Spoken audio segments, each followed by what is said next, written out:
পুরঞ্জলি এর বেশি পারত না, এখন বাংলাতে কইতে লাগবে। মণিপুরি ইনাদি বক্তব্য দিচ্ছে, আমার নদিয়া চান্দা বক্তব্য দিচ্ছে, বক্তব্য আমি বুঝতে পারছি, কিন্তু কইতে অসুবিধা আছে। 1 বছর সময় লাগবে, 1 বছরে মণিপুরের বক্তব্য দিবে। আজকের এই সভায় উপস্থিত আমাদের মেইতেই উকইলুপের সভাপতি ওয়াই মনি সিং মহাশয় এখানে উপস্থিত, অথবা নিংসিং লুপের সভাপতি আর কে সানাহাল মহাশয় এখানে উপস্থিত আছেন, আমাদের ফাউন্ডার সেক্রেটারি মেইতেই উকইলুপের কুন্দলাল সিং মহাশয়, এই কুন্দলাল সিং মহাশয় এখানে উপস্থিত আছেন, আমাদের joint secretary government of Assam retired শান্তি কুমার সিং মহাশয়, মণিপুরি ডেভেলপমেন্ট কাউন্সিলের চেয়ারপারসন শ্রীমতী রীনা সিং মহাশয়, এবং এখানে বিভিন্ন গ্রাম থেকে আগত মণিপুরি সমাজের বিশিষ্ট লোকেরা, বুদ্ধিজীবীগণ, দিদি মায়েরা, সবাইকে আমার শ্রদ্ধা জানাচ্ছি, নমস্কার জানাচ্ছি। আমি গত কয়েকদিন আগেই আজকের সভার যে তারিখ, সেই তারিখ আমরা ঠিক করেছিলাম, আর আমি গুয়াহাটিতে ছিলাম, কিন্তু যেহেতু ডেট আমি দিয়েছি সেই জন্য আমি গতকালকে গুয়াহাটি থেকে এসেছি, এবং আপনাদের কার্যক্রম করার পর আমি আজকেই আবার গুয়াহাটিতে চলে যাব। আপনারা আজকে এখানে আমাকে আমন্ত্রণ করেছেন, সংবর্ধনা দেওয়ার ব্যবস্থা করেছেন, আপনাদের সবাইকে এই দুই সংগঠনের তরফে যারা এই ব্যবস্থা করেছেন আপনাদের সবার প্রতি আমার শ্রদ্ধা জানাচ্ছি, আমি কৃতজ্ঞতা জানাচ্ছি। এখানে বিভিন্ন বিষয় নিয়ে আলোচনা হয়েছে, আর আমি সেই বিষয়গুলি পুনরাবৃত্তি করতে চাই না, 2-4টি কথা শুধু আপনাদের কাছে আমি তুলে ধরতে চাই। যে আমাদের লক্ষ্মীপুরের মানুষ, লক্ষ্মীপুরের জনগণ আগামী 5 বছরের জন্য লক্ষ্মীপুরের ডেভেলপমেন্ট করার জন্য লক্ষ্মীপুরের প্রতিনিধি হিসাবে নির্বাচিত করেছে, আর আমার একমাত্র লক্ষ্য লক্ষ্মীপুরকে কিভাবে উন্নয়ন করা যায়, লক্ষ্মীপুরকে কিভাবে ডেভেলপমেন্ট করা যায়, লক্ষ্মীপুরের সরকারি যে সমস্ত প্রকল্প, সেই সমস্ত প্রকল্পকে আমরা লক্ষ্মীপুরের মাটিতে এনে কিভাবে বাস্তবায়িত করতে পারি, সেই চেষ্টা আমার। আর এটা করতে গিয়ে লক্ষ্মীপুরের প্রতিটি জাতি, প্রতিটি ভাষা, প্রতিটি ধর্মের লোকের ডেভেলপমেন্ট করতে হবে বলে আমি মনে করি। নির্বাচন হয়েছে, নির্বাচনে যাদের পছন্দ হয়েছে তাকে ভোট দিয়েছে, এটা নিয়ে আমারও কোনো মনে দুঃখ নেই। গণতান্ত্রিক উপায়ে যার যেখানে ইচ্ছা আপনারা ভোট দিয়েছেন, লক্ষ্মীপুরের মানুষ ভোট দিয়েছেন, আগামীতে যাকে ভালো লাগবে তাকে ভোট দেবে। কিন্তু আমি মনে করি যে লক্ষ্মীপুরের উন্নয়ন যদি করতে হয়, লক্ষ্মীপুরে হিন্দু, মুসলিম, খ্রিস্টান, লক্ষ্মীপুরে বাগান, হিন্দিভাষী, মণিপুরি, বাঙালি, মাঠ, ডিমাসা, রংমাই থেকে শুরু করে খাসিয়া, জয়ন্তিয়া, সমস্ত লোকরা আছেন, প্রত্যেকটি মানুষের উন্নয়ন করতে হবে, প্রত্যেকটি মানুষের ডেভেলপমেন্ট করতে হবে। আর আমি সেই চিন্তাধারা নিয়ে আমি আমার কাজ করছি। আমি ফান্ড কোথা থেকে নিয়ে আসবো সেটা আমি এখনো চিন্তা করিনি, কিন্তু যেখানে প্রয়োজন আমি মনে করছি আমি সেগুলিতে গিয়ে সেই এলাকাগুলির কাজ কিভাবে করা যায় সেই চেষ্টা আমার আছে। নির্বাচনের সময় আমি প্রতিশ্রুতি দিয়েছিলাম যে আমি যদি লক্ষ্মীপুর থেকে নির্বাচিত হই, আমি প্রতিটি জাতি, প্রতিটি ভাষা, প্রতিটি ধর্মের মানুষের উন্নয়নের জন্য কাজ করব। অনেকে হয়তো বিশ্বাস করেছেন, অনেকে হয়তো বিশ্বাস করেছেন। আর আমি একথাও বলেছিলাম, মণিপুরি কমিউনিটির কাছে একথা আমি অনুরোধ করেছিলাম যে আপনাদেরকে সেই পর্যায়ে চিন্তা করতে হবে না, আমি যদি বিধায়ক নির্বাচিত হই আপনাদেরকে সেটা চিন্তা করতে হবে না যে এক মণিপুরী বিধায়ক আপনাদের কাজ করবে, অমণিপুরী বিধায়ক আপনাদের কাজ করবে না, সেটা আপনারা মনে রাখবেন। কারণ আমি বলেছিলাম এখানে ভাষার সমস্যা দীর্ঘদিন থেকে আমার জানা আছে, অনেকগুলি সমস্যা আছে। সেই সমস্যা শুধু মণিপুরী ভাষাভাষী নিয়ে, অনেক বিভিন্ন জাতি বিভিন্ন ভাষাগোষ্ঠীর আলাদা আলাদা সমস্যা থাকে। আপনাদের এপিএসসি সমস্যা ছিল, এপিএসসি তে যে ভাষার যে সমস্যা ছিল, আমি বিধায়ক নির্বাচিত হওয়ার পর আমি এই কমিটি প্রথম বিধায়ক নির্বাচিত হয়েছি, সবার সাথে পরিচয় নেই, তথাপি আমি চেষ্টা করেছিলাম যে কিছু জনকে নিয়ে বসে এই সমস্যা কিভাবে আমি বিধানসভাতে প্রশ্ন রাখতে পারি সেটা আমি চেষ্টা করেছিলাম। কারণ এটা আমার নির্বাচনের প্রতিশ্রুতি ছিল। আর আমি নির্বাচনের সময় বলেছিলাম যে আমি বিধানসভাতে যখন কোনো প্রশ্ন করব সেই প্রশ্ন মণিপুরী ভাষার উপরে আমি প্রশ্ন করব। আর আমি যখন বিধানসভার অধিবেশন হয়েছিল 12 জুলাই, আর 12 জুলাইতে আমি আমার সৌভাগ্য হয়েছিল যে আমি মণিপুরী সমাজের প্রতিনিধিদেরকে আমি দায়িত্ব দিয়েছিলাম যে আপনারা প্রশ্ন লিখে দিন, সেই প্রশ্ন আমি বিধানসভাতে করব। তারা আমাকে যে প্রশ্ন লিখে দিয়েছিলেন সেই বিধানসভায় আমি 12 জুলাইতে সেই প্রথম প্রশ্ন বিধায়ক হিসাবে আমি উত্থাপিত করেছি। সরকারের তরফ থেকে সরকারি নিয়ম মতো যে উত্তর, সেই উত্তর এসেছে। আর আমি আপনাদেরকে আশ্বস্ত করছি যে আমার দায়িত্ব শুধু প্রশ্ন উত্থাপন করে আমার দায়িত্ব শেষ নয়, সেটাকে কিভাবে বাস্তব করা যায়, সেই প্রশ্নের কিভাবে সমাধান বের করা যায়, তা নিয়ে আমি আগামী 5 বছর চেষ্টা করব। আগামী 5 বছর সেটা নিয়ে স্কুলের সঙ্গে আলাপ আলোচনা করে হোক, লড়াই করে হোক, আমি সেটা চেষ্টা করব। আমি বিভিন্ন জায়গাতে যখন আমি বসেছিলাম তখন এটাও এসেছিল যে মণিপুরী ভাষাভাষীর লোকরা আমাকে বলেছিলেন যে বীর টিকন্ডজিতের বিষয়ে, বীর টিকন্ডজির জন্মদিনকে, মৃত্যুদিনকে ছুটির দিন হিসাবে। বীর টিকন্ডজিৎ মণিপুরী সমাজের বলে আমি মনে করি না। বীর টিকন্ডজিৎ কেবল মণিপুরীদের জন্য এটা আমি মনে করি না। বীর টিকন্ডজিৎ ভারতবর্ষের একজন শহীদ। আর ভারতবর্ষের বীর টিকন্ডজিতের প্রতি সেটাই সম্মান হবে, যোগ্য সম্মান, যখন আজকে যেভাবে শুধু মণিপুরী ভাষাভাষীর লোকরা নয়, প্রত্যেক ভাষাভাষীর প্রত্যেক জাতির লোকরা বীর টিকন্ডজিৎকে ভারতবর্ষের একজন বিখ্যাত শহীদ হিসাবে, এক সাহসী শহীদ হিসাবে, বীর শহীদ হিসাবে যখন মনে করে সম্মান জানায়, তখনই বীর টিকন্ডজিতের যে প্রতি সত্যিকারের যে শ্রদ্ধা, সেই শ্রদ্ধা জানানো হয়। আমি আমাদের সমস্ত বিধায়কদের সঙ্গে আলাপ আলোচনা করে আমরা মুখ্যমন্ত্রীকে সে দাবি জানিয়েছিলাম। মুখ্যমন্ত্রী আমাদেরকে এটাও বলেছে যে আমি 11 তারিখে মুখ্যমন্ত্রীকে মেমোরেন্ডাম দিয়েছি 12, কিন্তু আমি যখন মেমোরেন্ডাম দিয়েছি সেদিনই ক্যাবিনেট ছিল, কিন্তু ক্যাবিনেটের পরে মেমোরেন্ডামটা দেওয়া হয়েছিল। মুখ্যমন্ত্রী আমাকে আশ্বস্ত করেছে যে ক্যাবিনেট ডিসিশন ছাড়া আমি সেটা দিতে পারবো না। আর আমি তোমাকে নিশ্চয় আশ্বাস দিচ্ছি যে 2022-এর আগে আমি এটা সিদ্ধান্ত নিয়ে এই বীর টিকন্ডজিতের যে ছুটি, সেই ছুটির ব্যবস্থা আমি করব। সেজন্য সেটার জন্য যে পার্সুয়েশনের ব্যাপার আছে, যে বিষয় আছে, সেটা আমার তরফ থেকে আমি করব। এই জন্য এটা কোনো জাতি ভাষাকে খুশি করার জন্য নয়। আর আপনারা এটা মনে করবেন না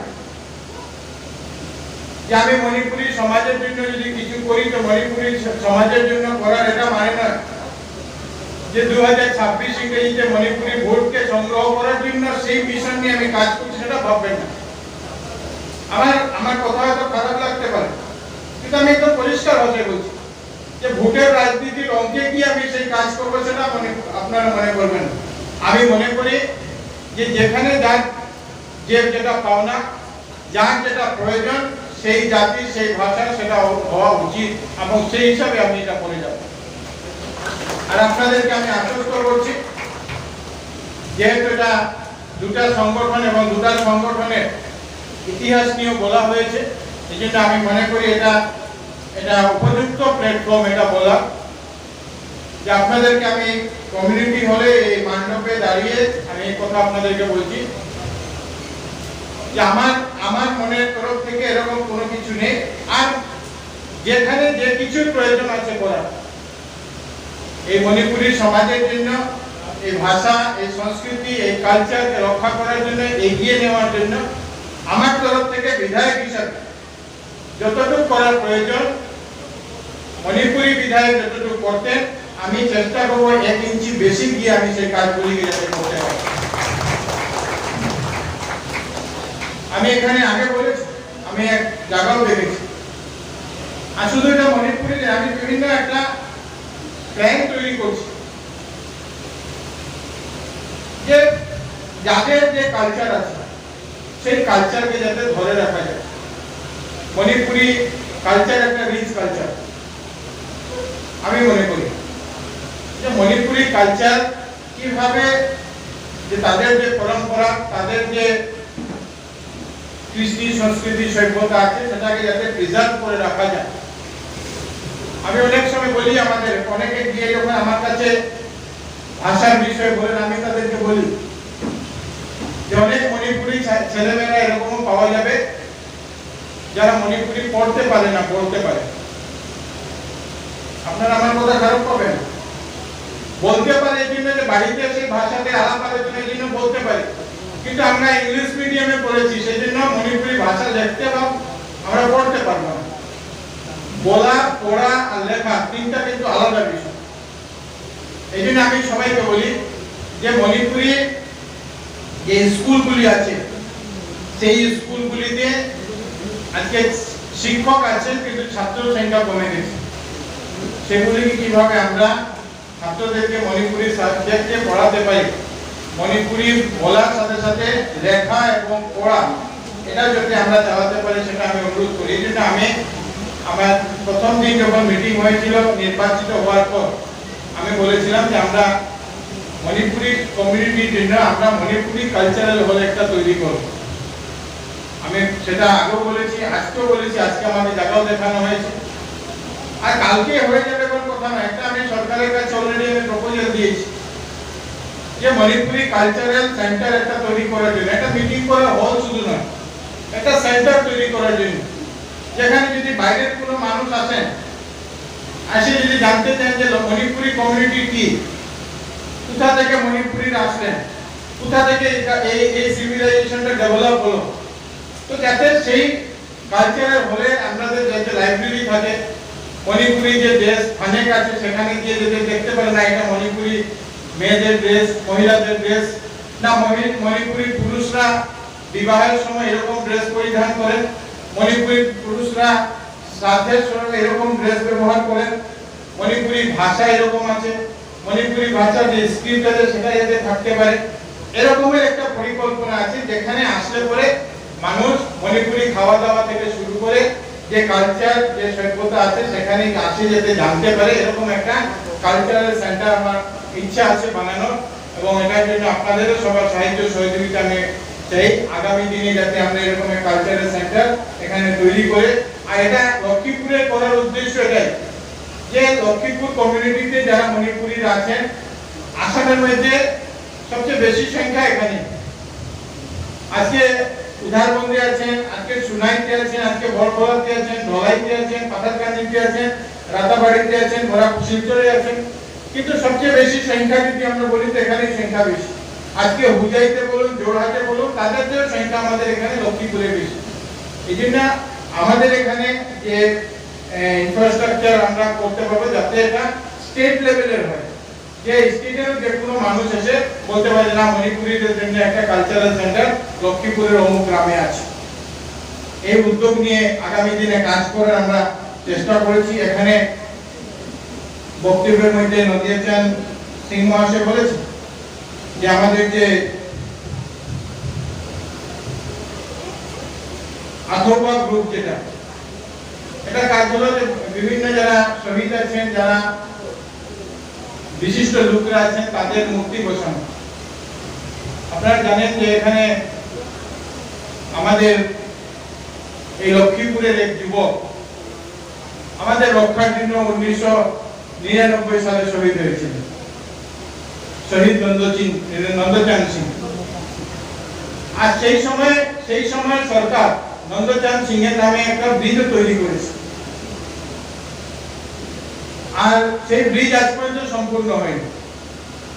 কারা সেটা নামকরণ করেছিলেন সেটা নিয়ে আমি বলতে চাই, তবে ঘর হওয়ার আগে ঘরে নামকরণ হয় না, ঠিক সেভাবে ব্রিজ হওয়ার আগে ব্রিজের নামকরণ হয় না, কিন্তু নামকরণ হয়ে গেছে। আমি গত 2020 সালে একবার গিয়েছিলাম আমাদের সাংসদকে নিয়ে সেই ব্রিজ দেখার জন্য, গিয়ে দেখলাম যে 3টা পা শুধু দাঁড়িয়ে আছে, আর ব্রিজ কিছু হয়নি।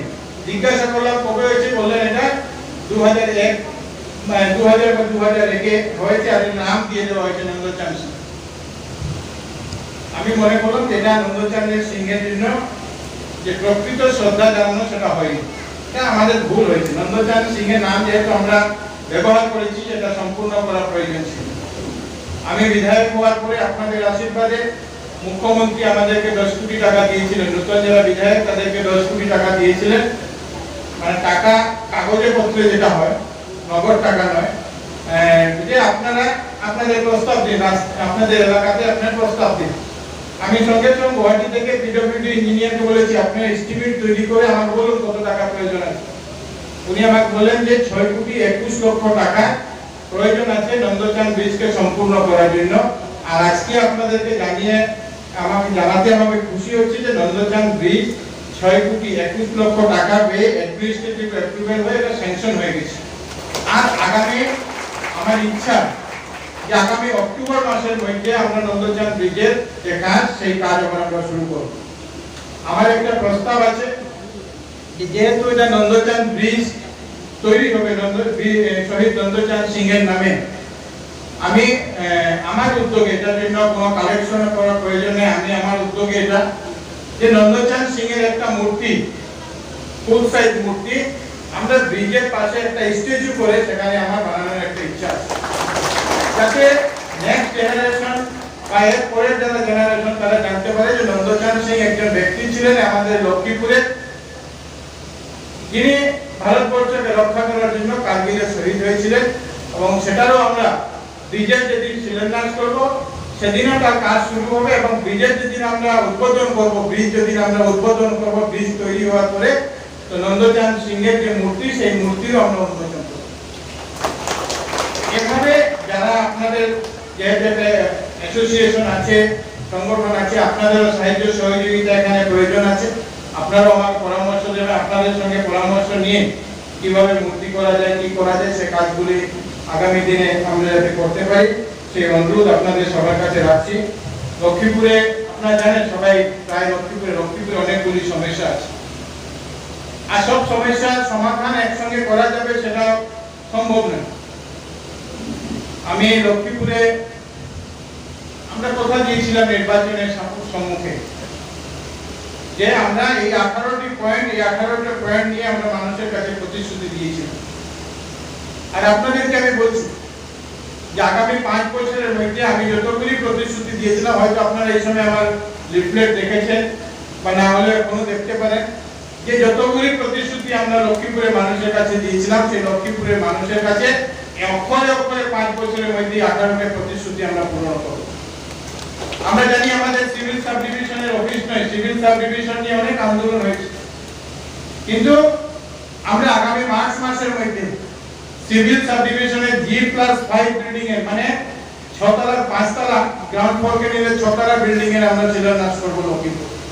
লক্ষ্মীপুরে যে হসপিটাল আছে এই হসপিটালের কাজও আগামী 1 বছরের মধ্যে শুরু হবে। আপনারা সময় দেন, মনে রাখবেন আমি যে কথা দিচ্ছি এখান থেকে 1 বছরের মধ্যে যে লক্ষ্মীপুরে 100 বেডের হসপিটাল হবে, 100 বেডের সাব ডিভিশনাল হসপিটাল আমরা লক্ষ্মীপুরে তৈরি করব, যাতে লক্ষ্মীপুরের মানুষদেরকে সাধারণত কোনো বিষয়ে বাইরে যেতে না হয়। আমরা প্রায় ইতিমধ্যে পেয়েছি যে লক্ষ্মীপুরে এখানে আপনাদের ডেভেলপমেন্ট কাউন্সিলের চেয়ারপারসন মহাশয় বলেছেন যে লক্ষ্মীপুরের অনেক খেলোয়াড়দেরকে স্পোর্টসম্যানের সঙ্গে যারা যুক্ত তাদেরকে সরকার পেনশন দিয়েছে।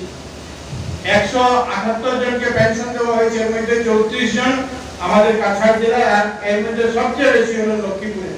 এই জন্য খেলাধুলার ইনফ্রাস্ট্রাকচার যেখানে হওয়া দরকার, কিছুদিন আগে আমরা দেখেছি ফেন্সিং এ সুনিতা দেবী প্রাইজ পেয়েছে, বিভিন্ন জায়গাতে হয়েছে। এখানে খেলাধুলার অনেক বেশি একটা সম্ভাবনা আছে। এই জন্য মুখ্যমন্ত্রী আমাদেরকে একটা স্টেডিয়াম দিয়েছেন, 12 কোটি টাকা খরচ করে এখানে একটা স্টেডিয়াম তৈরি করা হবে। যে স্টেডিয়ামে এখানকার যারা খেলাধুলার সঙ্গে জড়িত লোকরা আছেন, যুবকরা আছেন, যুবতীরা আছেন, সেখানে গিয়ে যাতে প্র্যাকটিস করতে পারেন। এবং সম্ভবত আগামী কিছুদিনের মধ্যে বিন্দাকান্দিতে এরকম একটা স্টেডিয়ামে আমরা কাজ শুরু করব। আমাদের ইচ্ছা যে লক্ষ্মীপুরে শিক্ষা দীক্ষা প্রাইভেট স্কুলের সংখ্যা বেশি আছে, কিন্তু সরকারি স্কুলে যে ইনফ্রাস্ট্রাকচার, সেই সরকারি স্কুলে ইনফ্রাস্ট্রাকচার নেই। আমরা যদি কলেজ বলি, একটা কলেজ নেহেরু কলেজ আছে, এরপরে যে কলেজ এসএমজেড কলেজ নতুন গ্রান্ট পেয়েছে। আর সমস্ত লক্ষ্মীপুরের মধ্যে 30টি হাই স্কুল থাকলেও হায়ার সেকেন্ডারি মাত্র 3টি আছে। আমরা সরকারের কাছে দাবি জানিয়েছি। আমি একটা তালিকা দিয়ে সবার সঙ্গে যারা স্কুলে হেডমাস্টাররা আছেন তাদের সঙ্গে আলাপ আলোচনা করে যে লক্ষ্মীপুরে যাতে 13টি কলেজ হাই স্কুলকে হায়ার সেকেন্ডারি হিসেবে আপগ্রেড করা যায়, সেই চেষ্টা আমরা করছি। এখন সরকার ইনফ্রাস্ট্রাকচার, সরকারের যে সমস্ত ক্রাইটেরিয়া, এই ক্রাইটেরিয়াগুলি বিবেচনার কাজ চলছে। তবে আশা করি 13টি না হলে অনেক বেশি স্কুল হাই স্কুলকে হায়ার সেকেন্ডারি আমরা করতে পারবো। আমাদের ইচ্ছা যে শিক্ষা ব্যবস্থাকে যাতে উন্নত করা যায়, সেই জন্য আমরা বিন্দাকান্দি অঞ্চলে একটা মডেল কলেজ যাতে তৈরি করা যায়, সেই চেষ্টা আমি করছি। আগামী দিনে আশা করব যে মাননীয় মুখ্যমন্ত্রী ডক্টর হিমন্ত বিশ্ব শর্মার নেতৃত্বে এবং নির্দেশে যে আমরা যে কথা দিয়েছিলাম যে বিন্দাকান্দিতে একটা মডেল কলেজ তৈরি করে সেই কাজকে আমরা সম্পূর্ণ করতে পারবো। এভাবে বিভিন্ন পরিকল্পনা আমরা নিয়ে কাজ শুরু করছি। আপনাদের সবার কাছে আমি আশীর্বাদ চাই যে আগামী 5 বছর যাতে নিষ্ঠার সঙ্গে লক্ষ্মীপুরের উন্নয়ন করতে পারি। আর আপনাদেরকে ওটা আমি করছি যে আমি লক্ষ্মীপুরে এসেছি লক্ষ্মীপুরের মানুষের কাজ করার জন্য। দল আমাকে সুযোগ দিয়েছে, দল আমাকে টিকিট দিয়েছে, লক্ষ্মীপুরের মানুষ আমাকে নির্বাচিত করেছে। আর লক্ষ্মীপুরে এসে আমি কোনো ব্যবসা বাণিজ্য করার জন্য লক্ষ্মীপুরে আসিনি। কেউ বলেছেন যে কৌশিক রায় তো নির্বাচন আসলে ওনার বাড়ি বানিয়েছেন, কেউ ওইখানে ইংলিশ স্কুল খুলে দেবেন।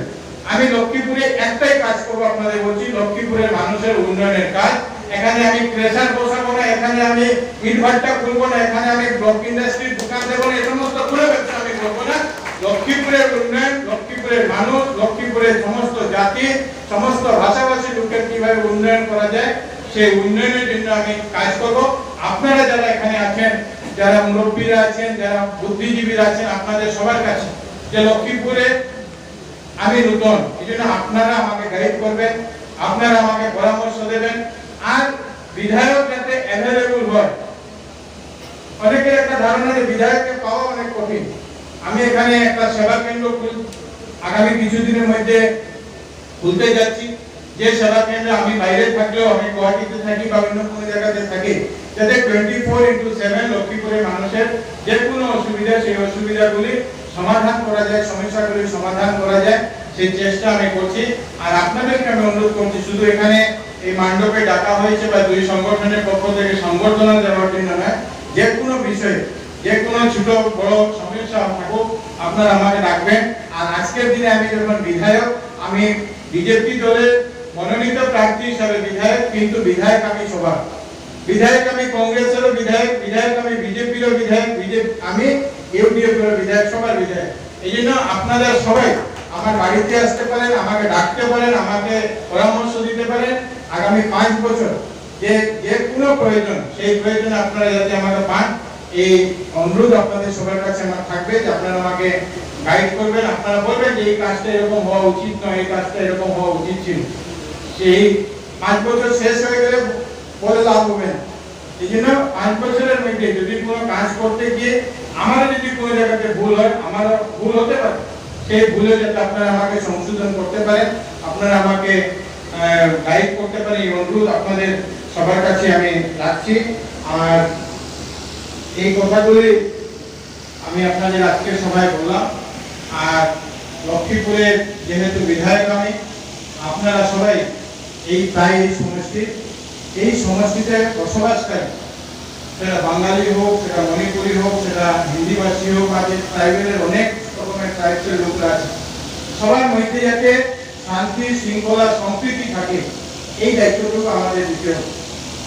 শান্তি শৃঙ্খলা সম্প্রীতি রাখতে পারি, ভাইচারা রাখতে পারি, এই অনুরোধ আপনাদের সবার কাছে রাখছি। আগামী দিনে আগামী 5 বছর এখানের উন্নয়নের জন্য বা আপনাদের সমাজের উন্নয়নের জন্য আমার তরফ থেকে কোনো রকমের কার্পণ্যতা থাকবে না। স্কুল হোক, আঙ্গনবাড়ি কেন্দ্র হোক, এখানকার যে জলের ব্যবস্থা হোক, এখানকার ইলেকট্রিসিটির ব্যবস্থা হোক, হসপিটাল ব্যবস্থা হোক, রাস্তাঘাটের ব্যবস্থা হোক, সম পরিমাণে সমস্ত এলাকাতে যাতে আমরা করতে পারি। আর আগামী 5 বছর আপনাদের আশীর্বাদে, আপনাদের সাহায্য সহযোগিতায় এক উন্নত লক্ষ্মীপুর, এক ডেভেলপ লক্ষ্মীপুর আমরা করতে পারি, এই কথা বলে আপনাদের সবার প্রতি আমার শ্রদ্ধা নিবেদন করছি। যারা আপনারা আমাকে এখানে আমন্ত্রণ জানিয়েছেন, সবাই প্রতি আমার শ্রদ্ধা নিবেদন করি। এখানকার সম্ভবত পুরোহিত তিনি বলেছেন এখানে রাস্তার বিষয়ে ওনার যে অ্যাপ্রোচ রুটটা, সেই অ্যাপ্রোচ রুটের ব্যাপারে উনি বলেছেন। এটা আমি একজন আমার ব্যক্তিগত ইঞ্জিনিয়ার আছে, ওনাকে আমি পাঠিয়ে দেবো। এটার জন্য কোনো সরকারি টাকা আমি দেবো না, আমি ব্যক্তিগতভাবে সেই কাজটা আপনাদের সম্পূর্ণ করে দেবো আগামী দিনে। এই কথা বলে সবার প্রতি শ্রদ্ধা জানিয়ে বক্তব্য শেষ